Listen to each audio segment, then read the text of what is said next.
Welcome to the Fox 54 Weekend Review. I'm Kenesha Dees. It's the only place in North Alabama to get the week's local headlines condensed into one program. Here's a taste of what's ahead.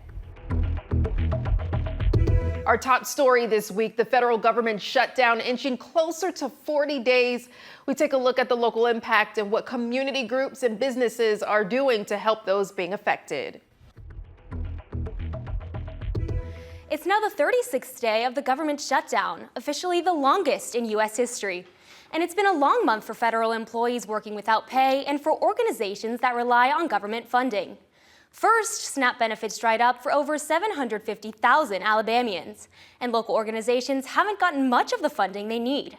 In addition, rising healthcare costs and a threat to the Affordable Care Act are leaving Americans worried about the future. Fox 54's Caleb Aguayo shows us the latest for North Alabama.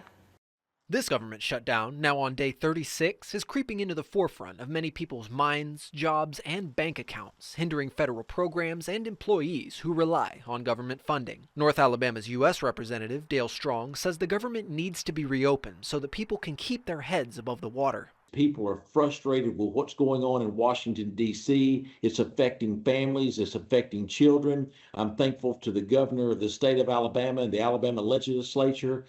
They have put $5 million toward this so that those that are the weakest and the hardest hit amongst us will be able to feed their families, but they shouldn't have to. This is the longest government shutdown in U.S. history, and it's had a widespread impact on local families, with many not getting paychecks for nearly a month. From SNAP benefits drying up to Affordable Care Act subsidies coming under fire, people are afraid for their families and for the food on their table. That's why organizations across Huntsville are coming to First Baptist Church tomorrow and Friday to help the people who need it the most. This is going to be a one-stop shop for folks that are not sure what's next, because as we understand, federal employees are about to miss their second full paycheck.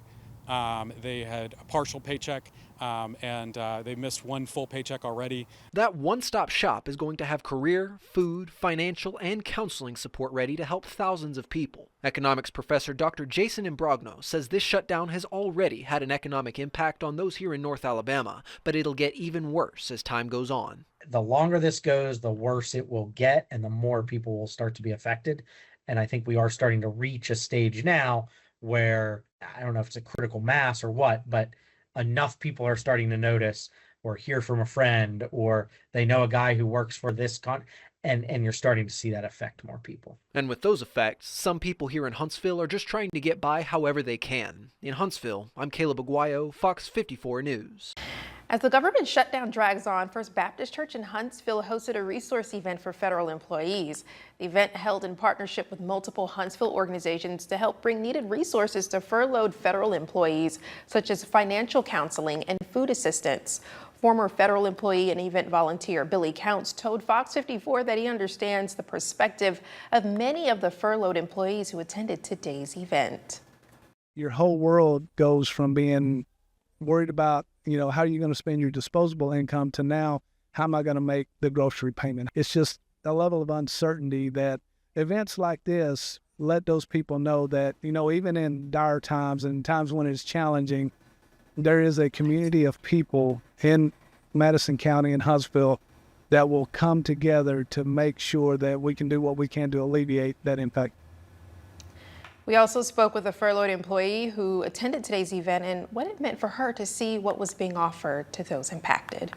When I came in, I didn't know what to expect, but I was like, I'm going to come in and just see what they have. And I've been blown away, just not only by the community, all the people that come out telling what resource they have that we can utilize.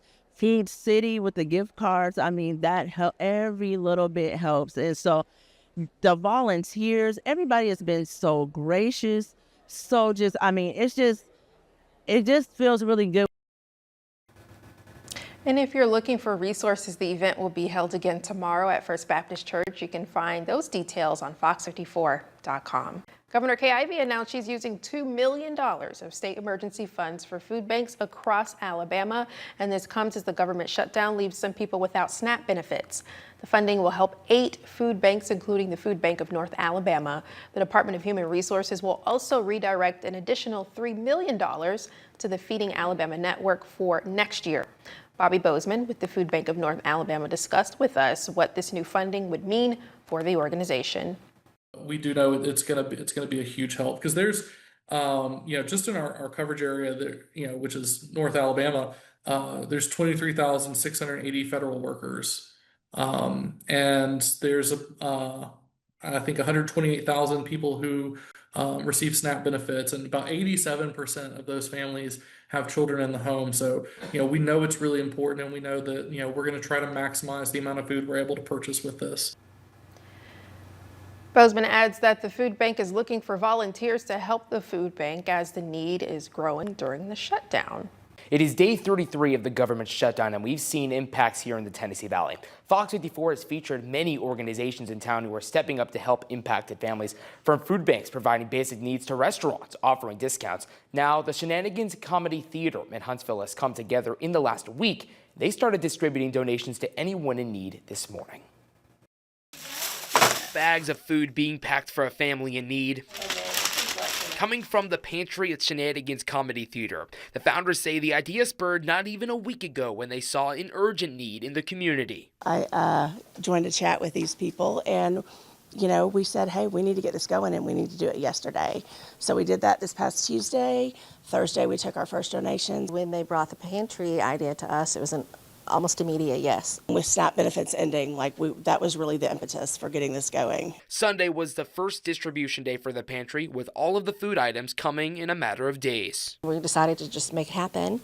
We got the space cleared out and started getting donations almost immediately, financial, shelves, and food donations coming in. To not even have food, to be worried whether your kids are going to eat, that's a basic thing that everybody should have. And so that's kind of really what we're wanting to do here, is, give people the basics in food, hygiene, toilet paper, which I know a lot of food pantries don't stock. We have several outreaches here at Shenanigans Comedy Theater, and all of them have kind of been spurred by the same thing. People bring their passions to us, and then we help them figure out how to make that work in our community. Joy in life should not be arbitrary, right? It shouldn't be only people with money should have cookies or whatever. We want to give them the necessities, but give them a little bit of extra just to make their lives a little easier.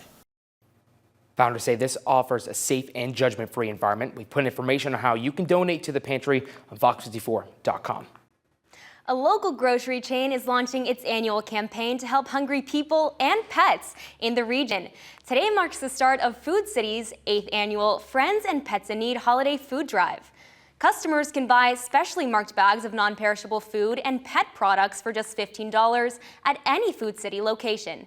The bags should then be given to the cashier at checkout. 100% of the items will benefit local hunger relief organizations and animal shelters.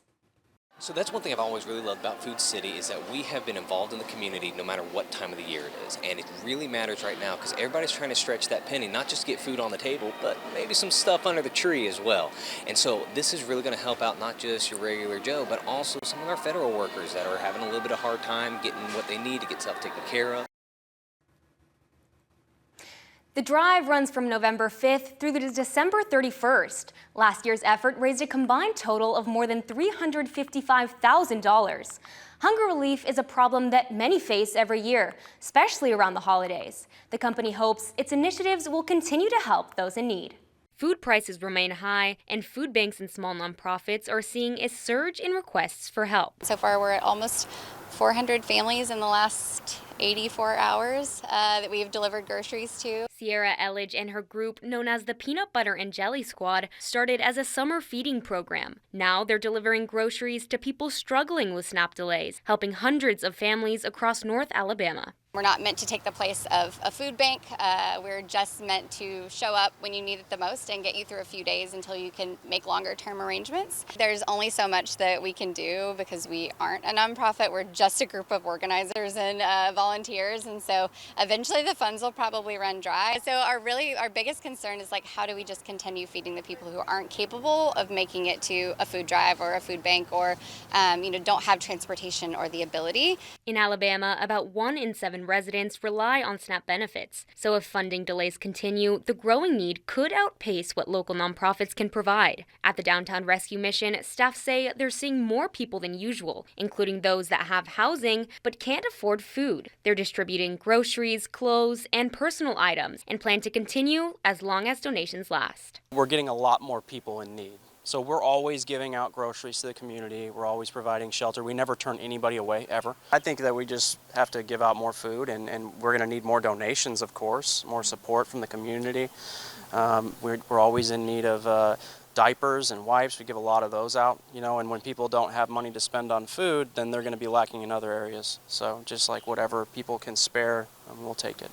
With SNAP funding paused due to the government shutdown, many organizations say community support will be critical. If you want to help, you can search for the Peanut Butter Jelly Squad on Facebook or visit the Downtown Rescue Mission in person. For now, they're doing what they can to keep meals on tables, one family at a time. In Huntsville, I'm Valentina Chalala, Fox 54 News.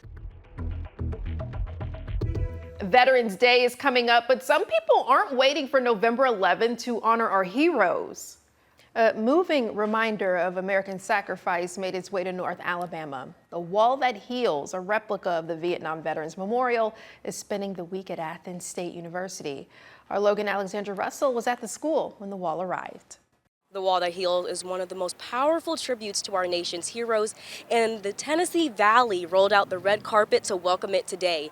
A motorcade escorted the monument from the Elk River boat launch to Athens State University, where it will sit for the rest of the week. The Wall That Heals is a 3/4 scale replica of the Vietnam Veterans Memorial in Washington, D.C. It travels the country for communities to experience. Today, it sits at Beasley Field at Athens State University. The wall, along with a mobile education center, will be open to visitors 24 hours a day starting this Thursday. Community members welcomed the trailer with flags and cheering.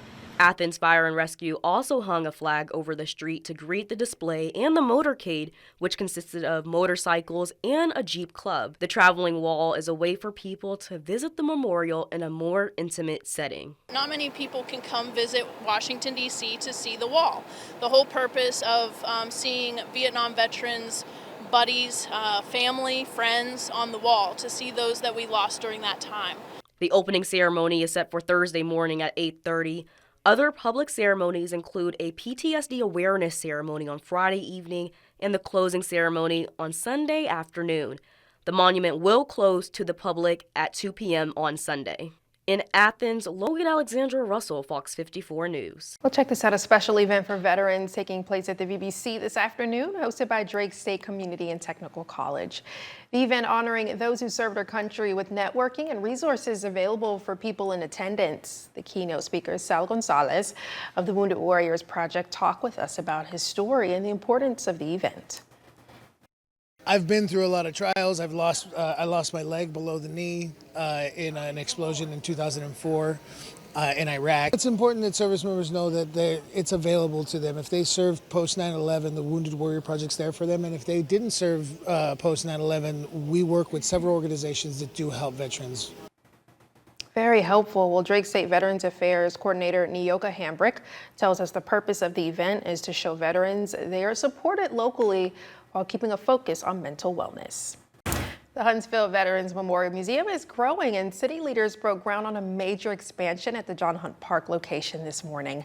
City leaders and members of the veterans community gathered at the museum on Airport Road.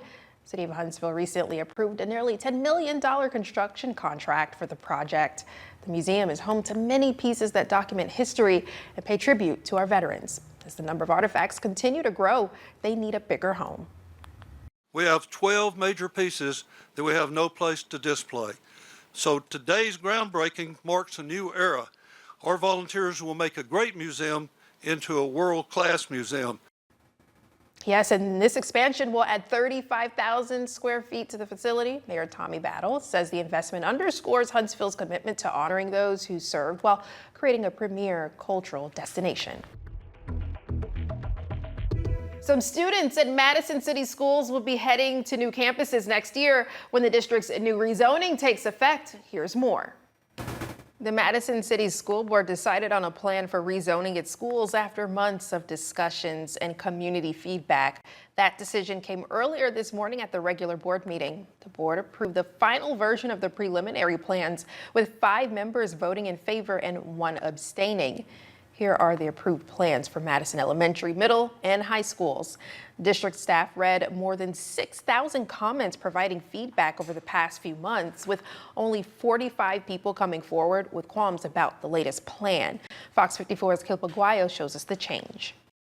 After months of planning and several times going back to the drawing board, the Madison City Schools Board of Education just passed the 9-3 zoning plan for the school district, a big change for almost 2,000 students who have to move schools. Most of that population is elementary school students. The district superintendent, Dr. Ed Nichols, says it'll lessen the workload for teachers and for faculty members, especially with the opening of Russell Branch Elementary. We've got 13,000 students spread not only over Madison, which is 8 miles by 8 miles, but also Triana.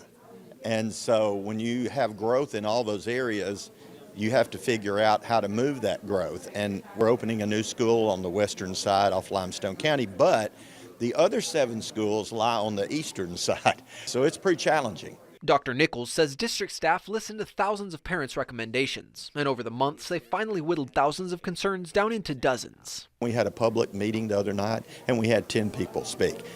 I'm not saying I'm happy that 10 are unhappy. I'd like to make everybody happy. But out of 24,000 parents, I'm down to those 10. I've got to move forward with a plan. Some parents, like Lamira Rayner McGee, say the new plan is an unnecessary headache. She says in August, she'll have to drive an extra 30 minutes to get her daughter to and from school. The students are the ones who feel it. And so you have, yes, we have to talk about budgets and balancing this and caps on students and these things. However, if for my daughter, for example, who has an IEP, she has autism, and that structure is important. The waking up at the same time is important. To ease the transition, the school district will allow students in some grades to stay at their original school. However, those in kindergarten through the 4th grade will not be able to do so. In Madison, I'm Caleb Aguayo, Fox 54 News.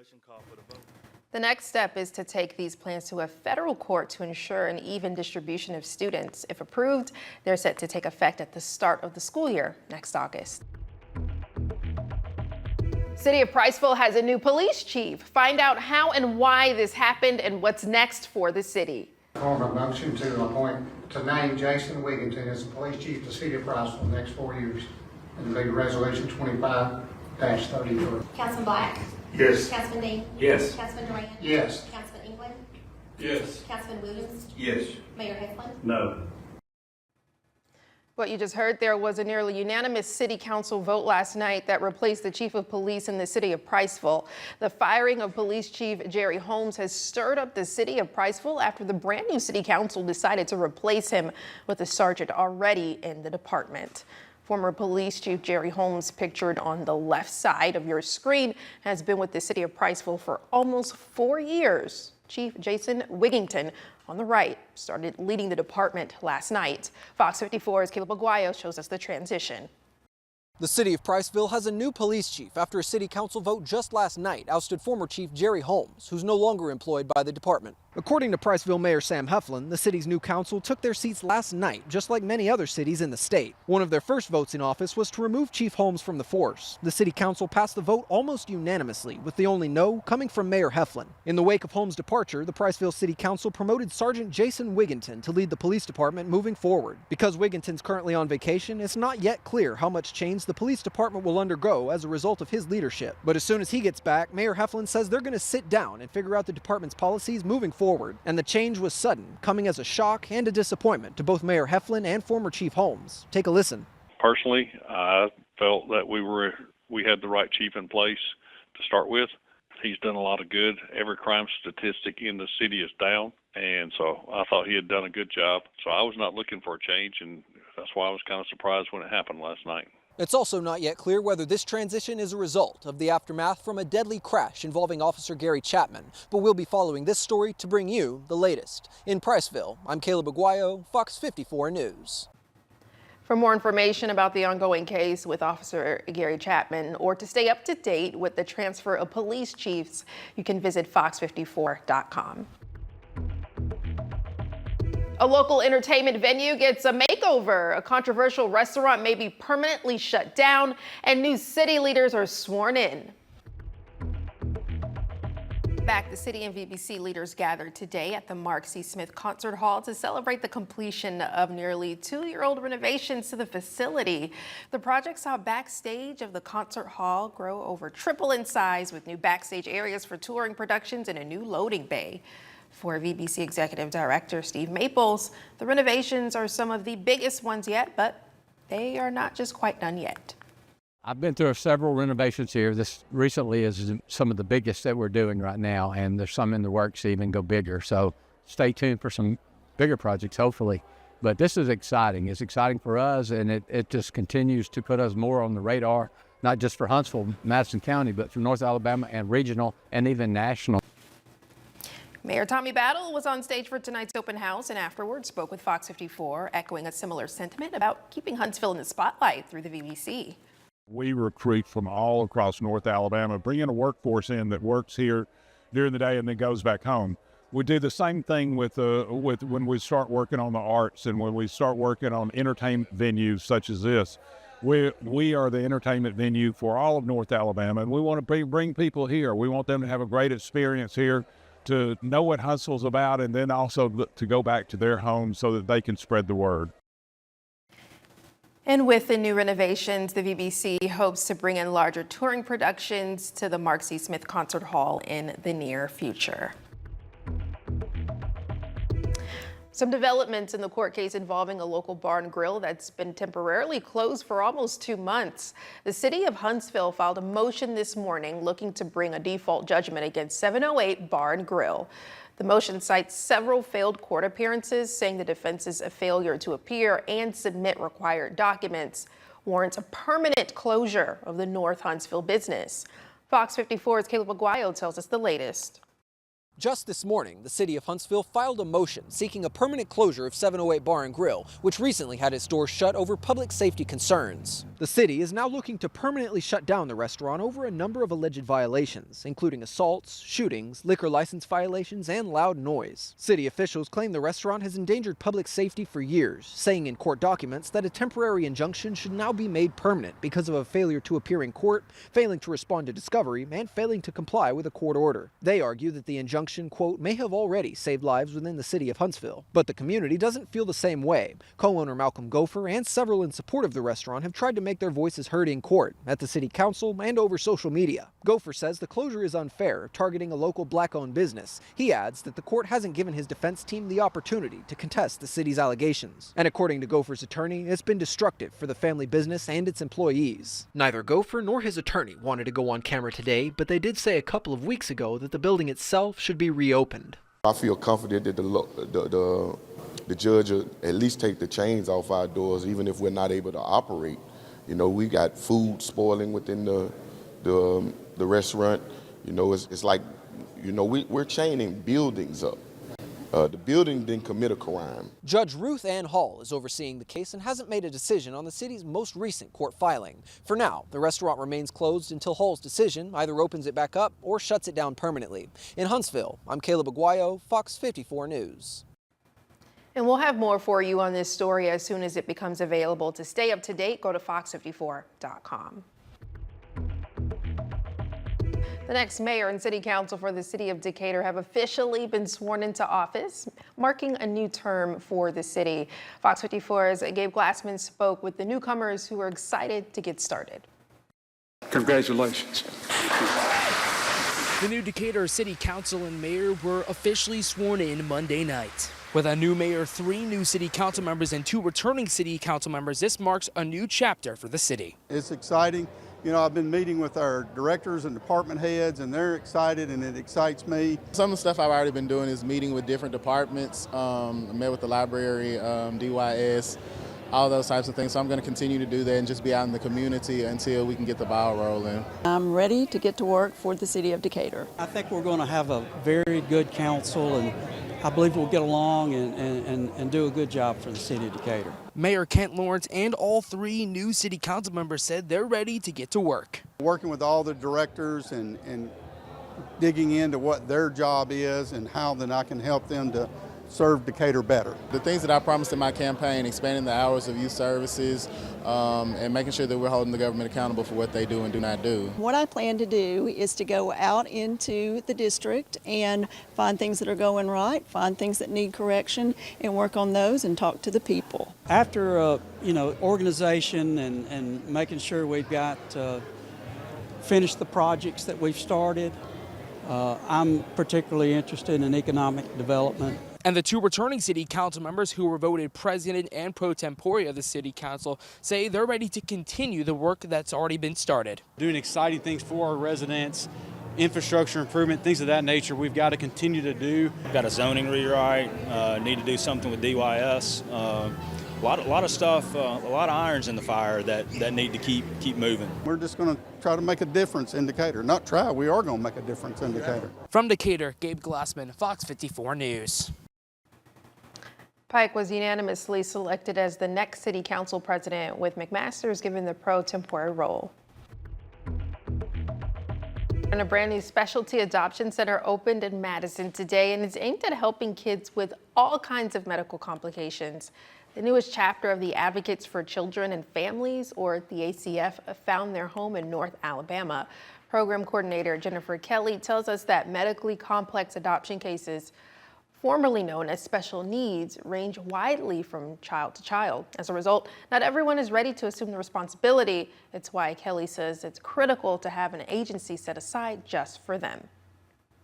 There are not a lot of agencies that are specially trained in how to handle these delicate cases. They don't have the expertise, oftentimes they don't have the resources, or they may not be able to assume the liability. We're keeping children from entering temporary situations like foster care, and we're keeping families from reaching a crisis point by stepping in when everybody feels capable of making a voluntary choice. All of us see a vulnerable baby and want to say yes, but we want to make sure that we're finding families that are truly prepared for the long haul. The center is located on Mission Street in Madison, just off of Huntsville-Browns Ferry Road. They'll start full operations as soon as they get their Alabama state license. Let's wrap up this week by meeting our latest top teacher of the 2025-26 school year, April Williams of Riverton Intermediate School, where she's making a mark with 6th graders. Now, Fox 54's Top Teacher, sponsored by Calhoun Community College.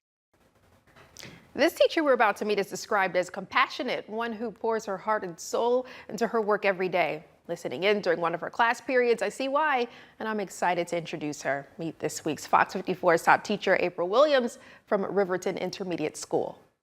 Welcome to I have always had a passion. April Williams class. As I continue to progress through my career, it changes every day. She teaches English language arts, but she wants to be more than a teacher. My biggest goal is to be their person, to be the person they can go to, whether it be school related or personal, and I want to be here for them so that I can, I guess, kind of make the pathway so that when it comes to academics, they're able to give their all. Williams has been teaching for 22 years from all over the country. Perfect. All right, antonym. Destiny, I saw your hand. Go for it. And she spent the last 5 teaching 6th graders. I really like to have fun in everything that we do, so I try to make sure that I kind of instill that and push that in all of my lessons. Some of the lessons are more interactive and engaging. We actually just got through doing a Reader's Theater play of The Legend of Sleepy Hollow.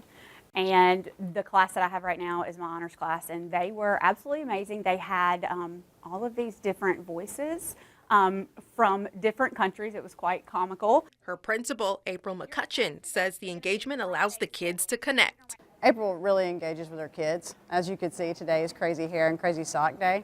And so she was in the classroom, she had spiders in her hair, and so she's always looking to connect with the kids on a different level. Williams hopes those connections last far beyond her classroom. It is an amazing thing to have a student, who is having their own children now reach out and tell me what's going on in their life. And so that pushes me to come and give them my all, every day. Congratulations, Mrs. Williams. Check out the moment she was surprised as the Fox 54 top teacher on Fox 54 Plus. Also, nominate a deserving teacher on fox54.com.